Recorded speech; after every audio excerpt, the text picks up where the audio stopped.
Good morning doctor friends. आज अपन CGHS rules 2025 के बारे में बात करेंगे। मैं doctor Avinash Deshpande, director CEO of मानवी मेडिकल लीगल कंसल्टेंसी, और इस बारे में बात करते हुए कुछ क्वेश्चन आंसर सीरीज में अपन उसको बात करेंगे to understand you better.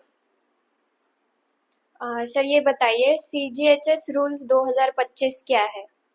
CGHS rule 2025 की ये जो 13 अक्टूबर 2025 से इम्प्लीमेंट हुए हैं, और सीजीएचएस ने 15 साल के बाद उसमें रेट रिवीजन कम्प्लीटली किया है और कुछ बहुत सारे चेंजेस उसने किए हैं।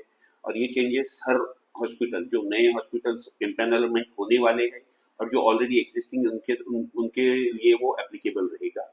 और उस हिसाब से ही उनकी आगे की जो भी प्रोसेस क्लेम प्रोसेसिंग है वो होगी। और इसके साथ में ये करते वक्त उन्होंने एनएबीएच, नेशनल हेल्थ अथॉरिटी, इनके साथ में मिलकर ये रूल्स और ये सब ड्राफ्ट किए हुए हैं। ओल्ड एम्पैनल्ड हॉस्पिटल में क्या चेंजेस है? एक second sir, old empanelled hospital में क्या चेंजेस है? ओल्ड एम्पैनल्ड हॉस्पिटल जो है वो वैसे ही रहेंगे, सिर्फ अभी ये पेमेंट स्ट्रक्चर जो चेंज हुआ है उस हिसाब से, और उन्होंने उनके जो सिस्टम जो है, जो ऑनलाइन सिस्टम उन्होंने पेमेंट किया, जो गेटवे और ये था, उसमें उन्होंने चेंज किए हैं। इसीलिए 13 अक्टूबर के बाद अगले 90 डेज के अंदर में जो भी इम्पैनल्ड हॉस्पिटल्स है उनको वापस सब डॉक्यूमेंट करके सीजीएचएस के साथ नया एमओयू बनाना है। और उनके इम्पैनलमेंट स्टेटस में कोई चेंज नहीं होगा, सिर्फ ये जो डॉक्यूमेंट्री प्रोसेस है वो कंप्लीट करनी okay sir, new empanelled hospitals के लिए क्या रूल है? है। न्यू इम्पैनल्ड हॉस्पिटल के लिए सेम प्रोसेस वही रहेगी। आपको एनएबीएच के एनएबीएच यानी क्यूसीआई का रिकमेंडेशन लेटर उसमें लेना है। वो लेकर उसके साथ उसके बाद सीजीएचएस के लिए अप्लाई करना है। उनकी जो बैंक गारंटी है वो उसमें कोई चेंजेस नहीं है, वो वैल्यू उतनी है जैसा speciality wise eye hospital 2 lakh, multi speciality 10 lakh, वो सब रूल्स वही रखे हैं। सिर्फ उनको रेट्स जो डिफरेंशिएशन है उसका बेनिफिट्स प्राइवेट हॉस्पिटल को उसका उसमें मिलेगा। सर नए हॉस्पिटल रेट्स में क्या चेंजेस है? 15 साल के बाद सीजीएचएस ने रेट्स बढ़ाए हैं अच्छी तरह। इट्स अ गुड और सस्टेनेबल भी है, और प्राइवेट हॉस्पिटल्स के लिए भी अच्छी ग्रो अच्छे रेट्स उन्होंने दिए हैं। उसमें से सबसे मेन कंसिडर करेंगे कि ओपीडी के लिए जहाँ उन्होंने 350 रुपीज ओपीडी का दिया, जो पहले 150 रुपीज ही था।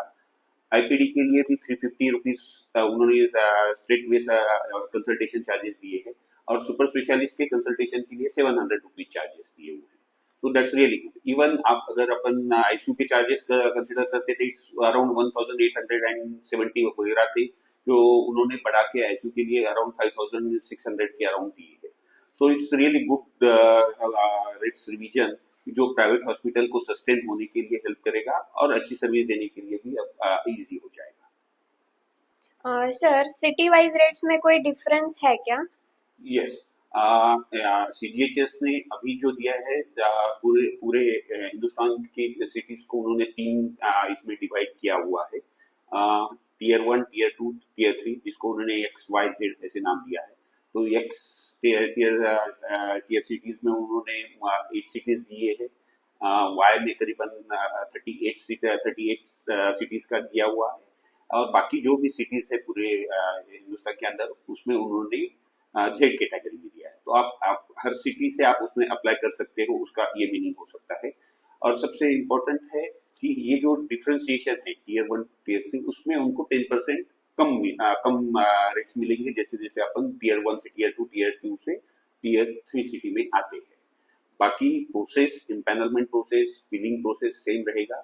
और इस अगर अकॉर्डिंगली आपको इसमें कोई भी क्वेश्चन है, रिक्वायरमेंट है, तो आप हमको स्क्रोल पे दिए हुए नंबर पे कांटेक्ट कर सकते हैं डिटेल्स के लिए।